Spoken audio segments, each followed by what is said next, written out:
Mask लगाउँदा धेरै हदसम्म कोरोनाको संक्रमणबाट बच्न सकिन्छ। मास्कको साथ कोरोनालाई मात। एबी न्यूज खबर, राष्ट्रको सर्वश्रेष्ठ खबर टेलिभिजन।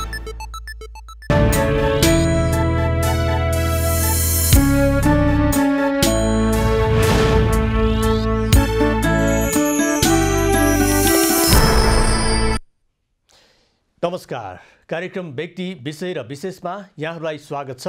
म नयन सापकोटा। आजको कार्यक्रममा हामीले कुराकानीको लागि स्वास्थ्य सेवा विभागका पूर्व महानिर्देशक डाक्टर लक्ष्मीराज पाठकलाई निम्ताएका छौँ र अहिले समग्र रूपमा नेपालको स्वास्थ्य स्थिति जुन रूपमा लक्षित वर्गसँग पुग्नुपर्ने हो त्यो वर्गसम्म पुग्न नसकेको गुनासोहरू पनि सुन्दै आइरहेका छौँ। सरकारले आर्थिक वर्ष 2078-79 को लागि जुन बजेट सार्वजनिक गरेको छ त्यस बजेटमा स्वास्थ्य क्षेत्रका लागि 1 खर्ब 22 अर्बभन्दा बढी रुपियाँ विनियोजन गरेको छ। अहिलेको समयमा कोरोनाको महामारी नियन्त्रणका लागि प्रभावकारी कदम चाल्नको लागि यो बजेट ल्याइएको दाबी गरिएको छ भने खोपका लागि पनि यो बजेटमा विनियोजन गरिएको छ। अब अहिले पाइरहेका स्वास्थ्य सेवामा आम नागरिकको पहुँच र एउटा सर्वसाधारणले जुन एउटा स्वास्थ्य सेवा राज्यबाट पाउनुपर्ने हो त्यो स्वास्थ्य सेवाबाट कतिको प्रभावकारी काम उसले ग्रहण गर्न सकिरहेको छ त। आज हामी समग्र स्वास्थ्य क्षेत्रकै कुराकानी गर्नको लागि डाक्टर लक्ष्मीराज पाठकलाई निम्ताएका छौँ।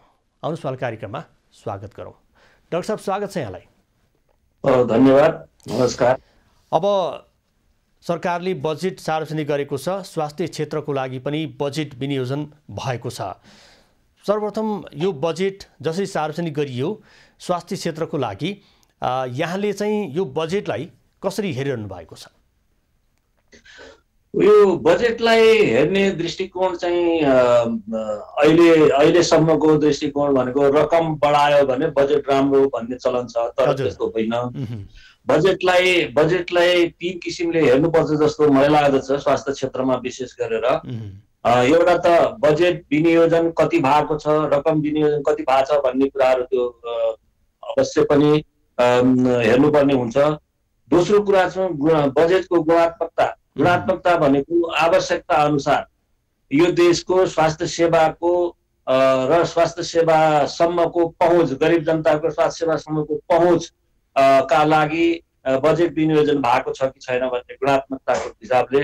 तेस्रो हो त्यो महत्त्वपूर्ण पक्ष अर्को जुन कि हामी बिर्सिरहेका हुन्छौँ, त्यो हो कार्यान्वयन पक्ष। कार्यान्वयन गर्नका लागि अहिलेसम्म गरिएका प्रयासहरूले स्वास्थ्य सेवासम्मको पहुँच चाहिँ त्यति राम्रोसँग पुगि नसकेको अवस्था छ। त्यही संरचनाले मात्रै यो काम हुन्छ भन्ने सोच्नु गलत हुन्छ। त्यसैले संरचनागत प्राविधिक रूपमा संरचनागत संयोजन गरिएको छ कि छैन भन्ने महत्त्वपूर्ण प्रश्न हो।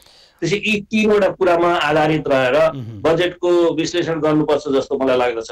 भनेको अहिले यहाँले जुन महत्त्वपूर्ण कुरा गर्नुभयो, एउटा चाहिँ कुन क्षेत्रको लागि कति बजेट प्रभाव भयो त्यो एउटा पाटो भयो र त्यस बजेटको प्रभावकारिता अथवा यसको गुणात्मकता के छ, यसले कुनलाई लक्षित गर्न खोजेको छ त्यो गुणात्मकतामा पनि ध्यान दिनु पर्यो भने अब बजेट छ तर कतिपय अवस्थामा बजेट फिर्ता भएको अवस्था छ भने कार्यान्वयन फितलो भएको कारणले गर्दाखेरि पनि त्यो बजेट उही देखाउनको लागि मात्रै अगाडि सारिएको जस्तो पनि कतिपय हामीले त्यो शीर्षकमा त्यस्तो पनि थाहा पाएका छौँ। अब यो जुन पहिलेदेखिको समस्या छ, एउटा चाहिँ बजेट अभाव हुने समस्या, अर्कोतर्फ कार्यान्वयन हुन नसकेको अवस्था, यसलाई चाहिँ साँच्चीकै बजेट जसरी विनियोजन भएको छ अहिलेको समय भनेको त स्वास्थ्य क्षेत्रमा यति विकराल अवस्था छ भने यसलाई साँच्चीकै यहाँले भने जस्तो कार्यान्वयन पाटोमा चाहिँ के गर्यो भने चाहिँ यो बजेटले जसरी विनियोजन भएको छ त्यसले पूर्णता पाउँछ। अब कार्यान्वयन गर्ने पक्षमा 2-3वटा कुरा महत्त्वपूर्ण छन्। एउटा चाहिँ संरचनागत अवस्थाहरू कस्ता छन्, विशेष गरेर अब संघीयतामा देश गइसकेपछि सङ्घ, प्रदेश र स्थानीय सरकारको कुरा आउँछ र अहिले हेर्दाखेरि सङ्घमा धेरै कर्मचारीहरू राखिएको, स्वास्थ्यकर्मीहरू राखिएको, बजेट पनि र कार्यक्रमहरू पनि सङ्घमा राखिएको बढी। त्यसपछि प्रदेशमा हेर्ने हो भने जहाँ कि समस्त स्वास्थ्यका कार्यक्रमहरू कार्यान्वयन गर्ने थलो भनेको स्थानीय सरकार हो, स्थानीय सरकार हो, त्यसपछि प्रदेश सरकार हो। र त्यही ठाउँमा स्वास्थ्य सेवा हेर्ने, स्वास्थ्य सेवाको निरीक्षण गर्ने, स्वास्थ्य सेवासम्मको पहुँच भएको छ कि छैन भनेर निरीक्षण गर्ने र त्यसपछि स्वास्थ्य सेवाको योजना बनाउने, त्यो स्थानीय सरकार र प्रदेश सरकारको साह्रै नै कमजोर छ। कमजोर पक्ष चाहिँ यो बारम्बार हामीले प्रश्न उठाइरहेका छौँ। केन्द्रमा टाउको धेरै ठुलो हुनु भएन, त्यसैले यहाँका कर्मचारीहरू, स्वास्थ्य कर्मीहरूको पद बाँधेर अलि स्थानीय सरकारमा लिएर जानुपर्छ, प्रदेश सरकारमा लिएर जानुपर्छ भनेको हो। एउटा कमजोरी त्यो छ। अहिले स्वास्थ्यको संरचना स्थानीय सरकारमा साह्रै नै कमजोर रहेको छ, जबकि सम्पूर्ण स्वास्थ्यका कार्यक्रमहरू गएर ठ्याक्कै चाहिँ त्यहाँ ठोकिन्छ, स्थानीय सरकारले नै कार्यान्वयन गर्नुपर्ने हुन्छ विशेष। त्यसैले त्यो कमजोर छ। एउटा पक्ष त्यो भयो। दोस्रो पक्ष के हो भने एकातिर स्थानीय सरकारमा स्वास्थ्य संरचना कमजोर छ, अर्कोतिर जनशक्तिको अभाव छ। स्वास्थ्य सेवा सम्मको पहुँच जब कुरा गर्छौँ हामी, स्वास्थ्य सेवा डेलिभरीको कुरा पनि गर्नुपर्छ, स्वास्थ्य सेवा प्रवाहको कुरा पनि गर्नुपर्छ। स्वास्थ्य सेवा प्रवाहमा जनशक्तिको अभाव रहेको छ। अब त्यो जनशक्तिका लागि के गरिएको छ त बजेटमा भन्ने कुराहरू त्यो महत्त्वपूर्ण हुन आउँछ। र त्यसका लागि केही अहिलेसम्मको अब पुरै टेक्स्ट आएपछि थाहा होला, अहिलेसम्म यसो हेर्दाखेरि जनशक्तिका लागि धेरै रकम छुट्याएको जस्तो मलाई लाग्दैन। भनेको यो एउटा चाहिँ जुन एउटा स्वास्थ्य सेवाको पहुँचको लागि सबैभन्दा महत्त्वपूर्ण पक्ष भनेको दक्ष जनशक्ति पनि अपरिहार्य हो। र एकातर्फ हेर्ने पूर्वाधार निर्माण र उपकरण र अन्य विधामा चाहिँ यो बजेट छुट्याइए तापनि जनशक्ति पूर्तिको लागि चाहिँ यो बजेटले त्यति ध्यान दिन सकेको अहिले प्रारम्भिक यहाँको निष्कर्ष चाहिँ त्यो छ। एकदमै त्यही छ, त्यो छ। अब यो जुन कि महत्त्वपूर्ण हो, जनशक्ति भएर दक्ष जनशक्तिको अभाव भयो भने जतिसुकै औषधि उपकरण तपाईँहरू दिनुहुन्छ, सेवा चाहिँ त्यति सही रूपमा चाहिँ दिन सकिँदैन भन्ने कुरा त सर्वविदितै छ नि। भनेको अहिलेको सन्दर्भमा चाहिँ जसरी हामी देशभर कोरोना सङ्क्रमणको जुन लहर दोस्रो पटक देखा पर्यो र अहिले पछिल्लो सङ्क्रमणको दर चाहिँ केही घटेको जस्तो पनि देखिएको छ। हुन त परीक्षण पनि घट्दाखेरि यो सङ्क्रमण दर पनि घटेको हो कि भन्ने त्यसरी पनि अनुमान लगाइएको छ। त्यो आफ्नो ठाउँमा होला, त्यसलाई तथ्यगत रूपमा पुष्टि गर्ने आधारहरू अलग्गै होला। अहिलेको सन्दर्भमा यहाँले जुन स्वास्थ्य सेवा विभागमा कार्यरत रहँदाखेरिको अवस्था र अहिलेको अवस्थामा चाहिँ यहाँले कस्तो अन्तर पाइरहनु भएको छ? जुन स्वास्थ्य सेवा पाउने जुन एउटा आम नागरिकको जुन एउटा अधिकार हो, त्यो अधिकारमा तपाईँ हुँदा र अहिले चाहिँ तपाईँ बाहिर हुँदाखेरि कस्तो फरक पाउनु भएको छ? यसमा साह्रै महत्त्वपूर्ण प्रश्न गर्नुभयो। त्यो बेला संहिता थिएन, र त्यही अनुरूपको संरचनाहरू तयार भएका थिए। गाउँसम्म, वडासम्म र टोलसम्म पनि संरचनाहरू तयार भएका थिए। र अहिले हाम्रो तपाईँहरूले सुन्नुभयो होला, सुरक्षित मातृत्व कार्यक्रम र खोप कार्यक्रम चाहिँ नेपालको सबभन्दा राम्रो थियो र त्यसका लागि UN अवार्ड पनि नेपालले पाएको थियो। त्यसैले मातृमृत्यु दर घटाउन र खोप कार्यक्रम धेरै नै राम्रो थियो। त्यसैमा परिवार नियोजनका कार्यक्रमहरू पनि, अरू कार्यक्रमहरू TB, HIV र लेप्रोसी, यी सबै कार्यक्रमहरू पनि आफ्नो एउटा सूचाङ्क अनुसार अगाडि बढिरहेको अवस्था थियो। अब अहिले आएर त्यो चेन ब्रेक भएको जस्तो अनुभव हुन्छ।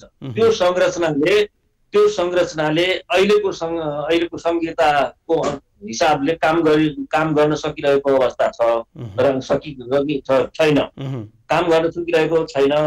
अब यसका लागि त मैले अघि भने संरचनागत सुधार चाहिँ अवश्य मावि गर्नु छ। संहिता हुने बित्तिकै हामीले तत्कालीन स्वास्थ्य मन्त्रीज्यूलाई भनेका थियौँ कि संरचना सुधार्नुहोस्, यो अवसर पनि हो, चुनौती पनि हो संहिता।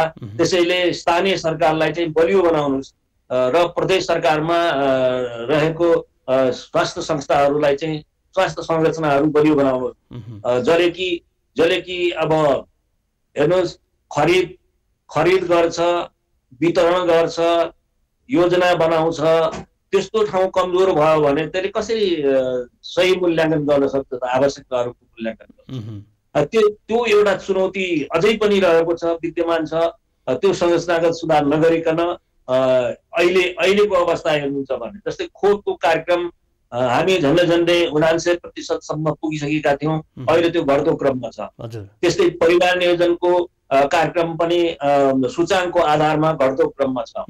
र यो सुरक्षित मातृत्व कार्यक्रमहरू यो गर्भवती महिलाले अहिले तपाईँहरूले सुनिरहनु भएको होला, दूरदराजका ठाउँमा, दुर्गम ठाउँमा, पहाडमा, हिमाली भेगमा अहिले गर्भवती महिलाले सुरक्षित मातृत्व कार्यक्रम पाइरहेको अवस्था छैन। हेलिकप्टर प्रयोग गरेर ल्याउने अवस्था सबैले पाएको छैन। त्यसैले मातृ मृत्यु दर जुन घट्दो क्रममा छ त्यो अहिले स्थिर भउन पुगेको छ। त्यसैले यी धेरै कुराहरूले के देखाउँछ भने पहिलेकै संरचना भएको, संहिता लागू भएको संरचनाहरू परिवर्तन नभएका हुनाले यो स्वास्थ्य सेवा चाहिँ सहज रूपमा दिन नसकिएको अवस्था छ। भनेको यो चाहिँ जस्तो यो कतिपय अवस्थामा अधिकार केन्द्रीकृत भन्दा पनि विकेन्द्रीकृत गर्दाखेरि चाहिँ अझ त्यसको चाहिँ प्रभाव चाहिँ बढ्छ भन्ने एउटा बुझाइ थियो। तपाईँले भनिरहेको यो भनाइ सुन्दाखेरि त यो विकेन्द्रीकृत हुँदाखेरि त झन् भद्रगोल भएको हो कि के हो खासमा? यो संहितामा केन्द्रीकरण त हुनु नहुने हो नि त। केन्द्रले गर्ने भनेको तीनवटा महत्त्वपूर्ण कुरा हो। एउटा संघीय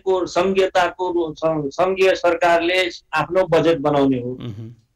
दोस्रो प्रदेश र स्थानीय सरकारले काम गर्न सकिरहेको छ कि छैन भनेर एउटा एकातिर क्षमता वृद्धि गरिदिने हो, अर्कोतिर चाहिँ निरीक्षण पनि गर्ने हो, निरीक्षण र मूल्याङ्कन गर्ने हो। तेस्रो भनेको बजेट बनाउने हो, बजेटको खोजी गरिदिने हो। बजेट कसो छ, अझ राष्ट्रिय अन्तर्राष्ट्रिय संस्थाहरूबाट बजेट ल्याएर प्रदेश र स्थानीय सरकारलाई दिनुपर्ने हो। यो तीनवटा महत्त्वपूर्ण काम हो। अब संघीयले चाहिँ अहिले के गरेको छ भने त्यो टाउको ठुलो बनाइदिएको, झन् ठुलो बनाएको छ। यहाँका सम्पूर्ण यो स्वास्थ्य सेवा विभाग किन चाहियो यहाँ त अब त्यति तीनवटा कामको लागि स्वास्थ्य सेवा विभाग चाहिँदैन। त्यसै मन्त्रालयले पनि काम गर्न सक्छ। अब सबै कर्मचारी यहाँ थुपारेर राख्दिने अनि जहाँनिर कार्यान्वयन गर्नुपर्ने हो त्यो कार्यान्वयन गर्ने थलोमा चाहिँ संरचना एकदमै कमजोर बनाइदिने, स्वास्थ्यकर्मीहरू कमजोर स्वास्थ्यकर्मीहरू पठाइदिने, व्यवस्था गर्ने भनौँ न, त्यस्तो गरेको अवस्था भएको हुनाले काम नहुन सकिरहेको छ। भनेको यहाँको भनाइमा चाहिँ जस्तो अहिले केन्द्रमा चाहिँ मन्त्रालय र विभागको भूमिका एउटा सङ्घमा केन्द्रको भूमिका त आफ्नामा छँदै नै छ।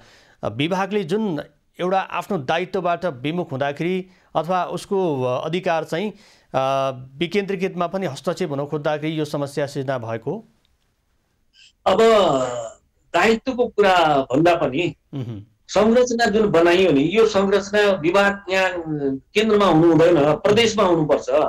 स्वास्थ्य सेवा विभाग भनेको प्रदेश 7वटै प्रदेशमा हुनुपर्छ र यहाँका सम्पूर्ण जुन संरचना छ अहिले त्यहाँ ल्याएर स्थापना गर्नुपर्छ ताकि पहिले गरिरहेका काम चाहिँ प्रदेशले आफै गर्न सकोस्। त्यो नभएर प्रदेशलाई सानो, त्यसभन्दा सानो स्थानीय सरकारलाई बनाउने, अभिभावक चाहिँ सम्पूर्ण स्थानीय सरकारलाई दिने र सबै कर्मचारी र रिसोर्सेसहरू चाहिँ केन्द्रमै राख्ने हो भने त्यसले त कहाँ हुन्छ त? जनतासम्मको सेवा, जनतासम्म स्वास्थ्य सेवाको सहज पहुँच हुँदैन नि। भनेको अहिलेको समयमा चाहिँ विभागले जसरी काम गर्नुपर्ने एउटा सङ्घमा बसेर जसरी पहिले काम गर्यो भने अहिले चाहिँ सङ्घीय संरचनामा देश गइसके पछाडि यो चाहिँ प्रदेश मातहत हुनुपर्ने टटकार आवश्यकता हो। एकदमै अहिलेको स्वास्थ्य सेवा विभागको जुन संरचना छ संहिताभन्दा पहिलेको त्यो स्वास्थ्य सेवा विभागको संरचना चाहिँ हरेक प्रदेशमा हुनुपर्छ। अब यो प्रभावकारी कार्यान्वयनको यो पाटोमा यहाँले जुन विभागमा बसेर काम गर्दाखेरि कतिपय अवस्थामा हामीले सुन्दै आइरहेको एउटा चाहिँ वर्षभरिमा एउटा कर्मचारीले जुन सेवा प्रवाह गर्नुपर्ने हो त्यो सेवा प्रवाह नगरिकन उनले दोहोरो भूमिका निर्वाह गरेको, आफ्नो स्वार्थको लागि दोहोरो भूमिका निर्वाह गरेको कुराहरू पनि आइरह्यो, जसले गर्दाखेरि एउटा आम नागरिकले जुन एउटा आफूले पाउनुपर्ने सेवा हो त्यो सेवाबाट ऊ वञ्चित हुनु परिरहेको छ। वर्षभरिको हाजिर 1 महिनामै गरिदिने प्रवृत्ति पनि छ। यो अनुभव यहाँले पनि साट्नु भएको थियो कुनै बेलामा। खास अहिले चाहिँ यहाँले कस्तो पाइरहनु भएको छ? यो बाहिर बसेर हेर्दाखेरि भित्रमा एउटा समस्या थियो, दबाव प्रभाव पनि होला होइन? बाहिर बसेर हेर्दाखेरि चाहिँ अहिले यो समस्या चाहिँ कस्तो छ यहाँको? अब यो समस्या भनेको समस्या समाधान चाहिँ हुन सक्छ, समस्या त रहन्छन्। हेर्नु, त्यसमा नेतृत्वको कमजोरी छ। नेतृत्व बलियो भयो भने यो अब हामीले नै देखेका थियौँ। दर्शकबिन, हामीसँग कुराकानीको लागि यतिखेर स्वास्थ्य सेवा विभागका पूर्व महानिर्देशक डाक्टर लक्ष्मीराज पाठक जोडिनु भएको छ। विशेष गरेर अहिले देशमा स्वास्थ्य सेवा प्रभावकारी रूपमा जसरी आम नागरिकले प्राप्त गर्नुपर्ने हो त्यसको लागि कहाँ हामी चुकिरहेका छौँ र बजेटले विनियोजन गरे अनुरूपको यसको गुणात्मकता र यसको जुन एउटा कार्यान्वयन पक्षलाई चाहिँ कसरी हामीले अगाडि बढाउन सक्छौँ भन्ने सन्दर्भमा कुराकानी गर्न गइरहेका छौँ। यतिखेर हामीसँग डाक्टर पाठक फेरि पनि जोडिनु भएको छ। डाक्टर पाठक, यहाँले के भन्दै हुनुहुन्थ्यो?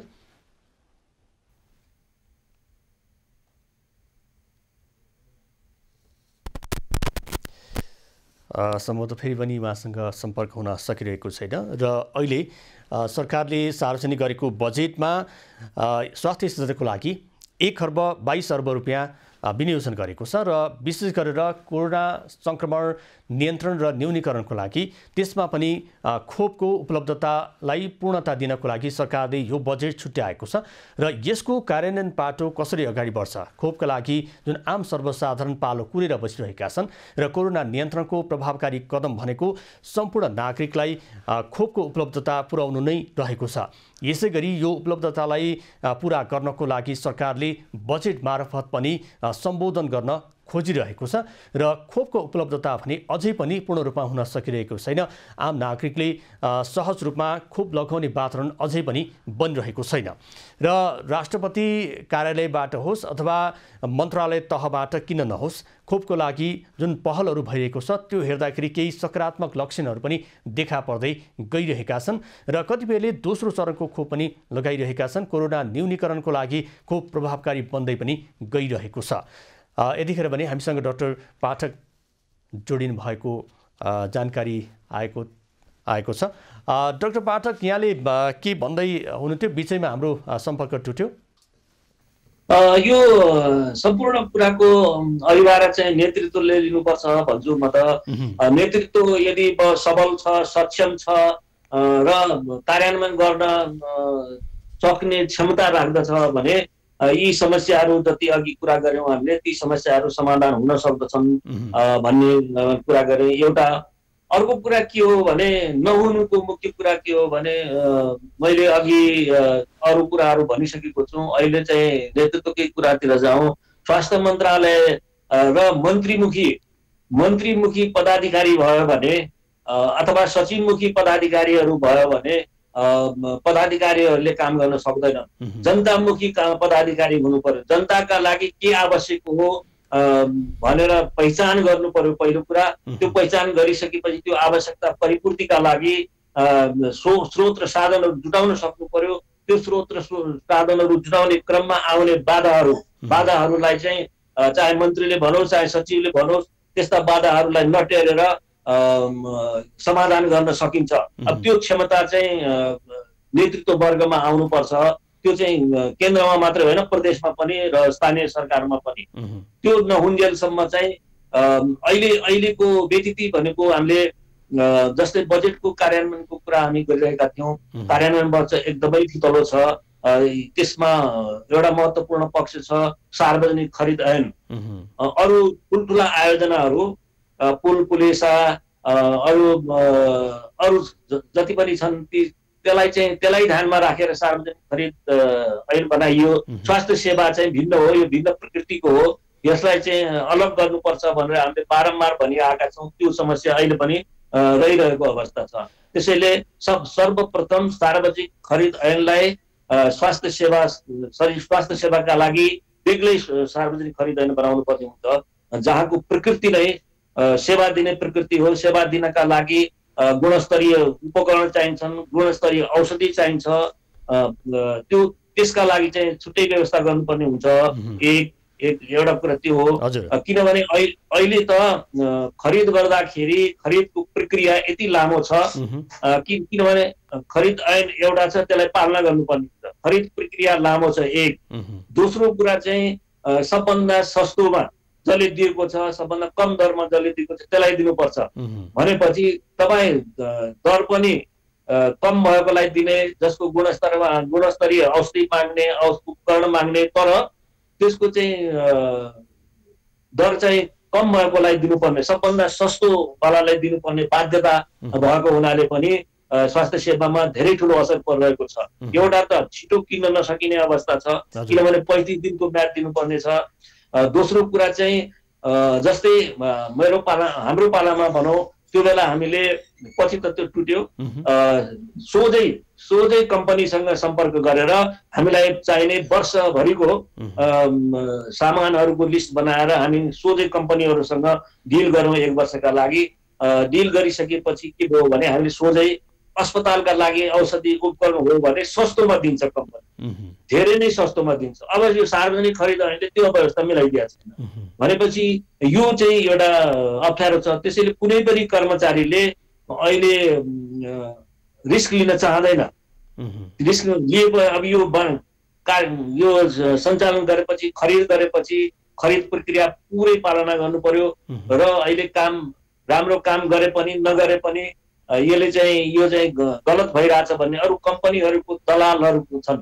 दलालहरू चाहिँ एउटा कम्पनीले पाउन थालेको छ भने राम्रो कम्पनीले सबै अरू एकजुट हुन्छन् र उनीहरू मिलेर त्यस विरुद्ध अदालतमा जान्छन् अथवा त्यहाँ अब केही गर्छन् भनौँ न। भनेको यो एउटा चाहिँ सरकारी नीति जुन खरिद ऐनको कुरा यहाँले गर्नुभयो, यसको प्रक्रियागत रूपमा जाँदा लामो समय लाग्ने र जसले चाहिँ एउटा गुणस्तरीयता पनि ध्यान दिनु पर्यो, सस्तोमा पनि ध्यान दिनु पर्यो र उसको प्रक्रियागत रूपमा अगाडि बढ्दै जाँदाखेरि फेरि अर्को झन् सस्तो आउने व्यक्तिले त्यो उसको चाहिँ बिक्री गर्नबाट वञ्चित भइरहेको कुरा पनि हामीले सुन्दै आइरहेका छौँ। एउटा चाहिँ कर्मचारीले त्यो बेलाको जस लिने कि नलिने भन्ने उद्धार हुन्छ जुन एउटा नीतिको कारणले गर्दाखेरि।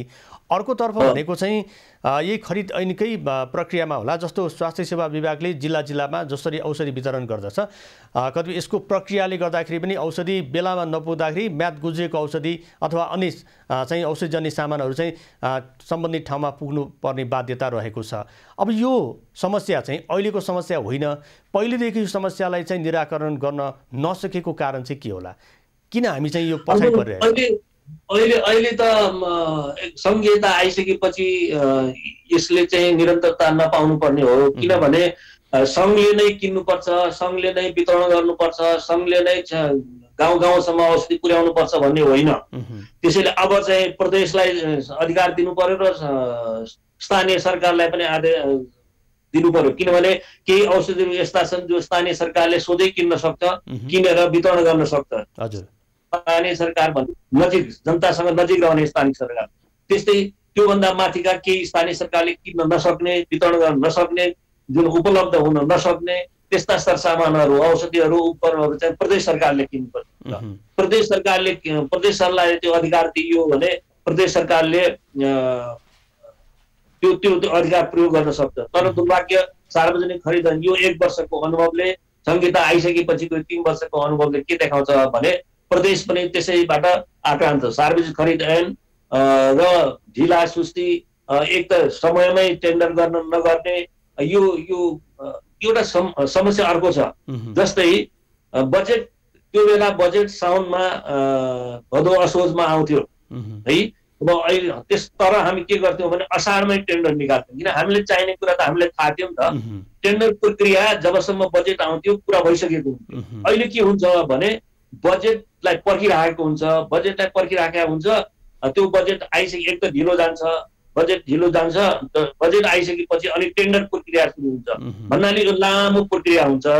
त्यसपछि चाहिँ यो ढिला हुँदा उहाँ औषधि हुँदैन, जुन अत्यावश्यक औषधिहरू जो कि हामी सरकारले फ्रीमा दिन्छु भनेर भनिरहेको हुन्छ, त्यो औषधि पनि समयमा नपुगेपछि त्यसको औचित्य के रह्यो त? त्यो जनताले त सेवा पाएन त। जनताले सेवा पाएन भने त्यसको त कुनै औचित्य भएन। अब अहिले चाहिँ अहिलेको समग्र देशको राजनीति हेर्ने भने हाम्रो राजनीति चाहिँ सफासँग अगाडि बढ्न सकेको छैन। विभिन्न प्रकारको चाहिँ विचलनहरू राजनीतिक क्षेत्रमा देखा परेको छ, सरकारमा पनि देखा परेको छ।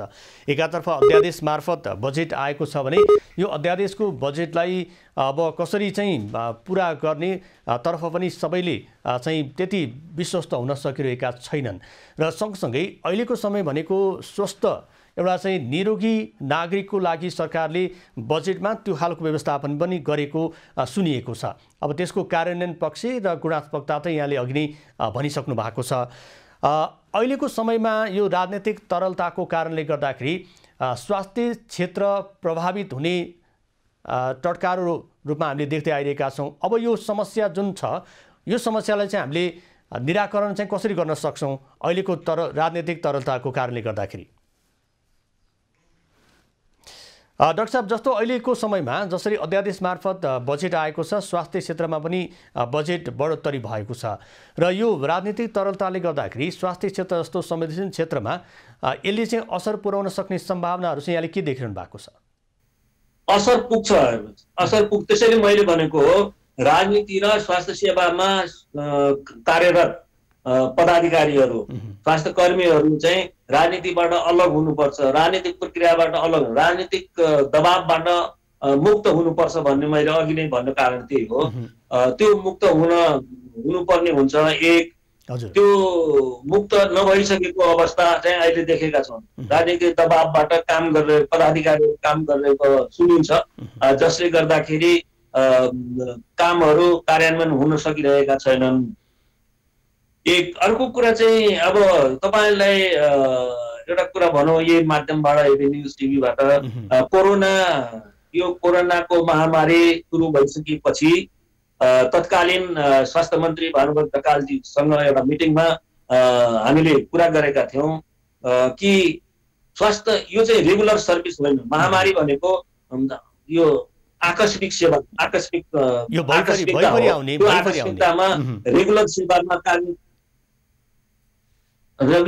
सेवामा कार्य संरचनाहरू काम गर्न सक्दैनन्। त्यसका लागि स्वास्थ्य मन्त्रालयले नेतृत्व लिने, स्वास्थ्य मन्त्रालय कुनै 12औं तहको व्यक्तिलाई कमान्डर बनाउने, त्यसका मातहतमा उसको 24 घण्टा उसको काम चाहिँ कोरोना महामारीका विषयमा सोच्ने, त्यसका विषयमा रिसोर्सहरू जेनेरेट गर्ने, प्राविधिक ज्ञानहरू लिने, प्राविधिक सल्लाहहरू लिने, त्यसलाई कार्यान्वयन गर्ने, त्यो काम मात्रै गरेको भए आज यस्तो अवस्था आउँदैन थियो। अब अहिले आएर अध्यादेशमा त्यो कुरा आएको छ, खुसी लागेको छ। अब त्यस्तो संरचना बन्यो भने चाहिँ काम छिटो हुन्छ कि जस्तो लाग्छ। अब हामी कहाँ यो कोरोना नियन्त्रणको लागि जसरी सरकारले उच्च तहको सिसिएमसी लगायत डिसिएमसी लगायत अन्य संरचनागत यो तहगत रूपमा काम गर्नको लागि विभिन्न संरचना बनाएको छ, यसमा चाहिँ प्रभावकारी नभएको जस्तो पनि देखियो। एउटातर्फ हेर्ने हो भने अघिल्लो कोरोना काल र अहिलेको यो समयको कोरोनाको समयमा खासै भिन्नता छैन। आम नागरिकले चाहिँ कोरोनाबारे बुझ्ने मौका पायो भने सरकारी स्तरबाट हुनुपर्ने सेवा प्रवाह चाहिँ त्यति गतिलो भएन भन्ने पनि कतिपयको बुझाइ छ। खासमा हामी कहाँनिर चुकिरहेका छौँ? हामी चुक्यौँ। मैले भनेको सिसिएमसीको आवश्यकता नै थिएन र स्वास्थ्य मन्त्रालयले नै यो सबै अभिभारा स्वास्थ्य मन्त्रालय दिएर स्वास्थ्य मन्त्रालयले एकजनालाई कमान्डर बनाएर त्यो महामारीको निदानका लागि, महामारीको समस्या समाधानका लागि सम्पूर्ण जिम्मेवारी दिएर उहाँलाई 24 घण्टा त्यसैमा काम गर्न कार्यरत गरिदिनु पर्थ्यो। त्यो नभएर यो 2-3वटा निकायहरू बनायो, जसले गर्दाखेरि डुप्लिकेसन, ओभरल्यापिङ र काम गर्दाखेरि स्वास्थ्य मन्त्रालयसँग समन्वय नहुने, स्वास्थ्य मन्त्रालय कर्मचारीहरू जो काम गर्न बसिरहेका थिए उहाँहरूलाई पनि अन्यल थियो। कसले के काम गर्ने हो भन्ने पनि निश्चित थिएन। त्यसैले यो चाहिँ अहिले जुन अध्यादेशमा आएको छ त्यो चाहिँ निकै राम्रो छ। त्यसलाई कार्यान्वयन गर्न सक्यो सही रूपमा त्यसलाई संरचनागत रूपमा खडा गरियो र त्यो काम गर्न सक्यो भने त्यसले चाहिँ अलि सहज हुन्छ कि जस्तो मलाई लाग्छ। हस्, यहाँलाई धेरै धन्यवाद छ। हामीलाई समय दिनुभयो एभ न्युज खबरको दर्शकका लागि यहाँलाई फेरि पनि धन्यवाद छ। धेरै धन्यवाद, नमस्कार। दर्शक हुनुहुन्थ्यो स्वास्थ्य सेवा विभागका पूर्व महानिर्देशक डाक्टर लक्ष्मीराज पाठक। उहाँसँग गरिएको कुराकानीको क्रम सँगसँगै आजको समय सकिएको छ। खबरभित्रको खबरको लागि हेर्दै रहनुहोला एभ न्युज खबर। नमस्कार।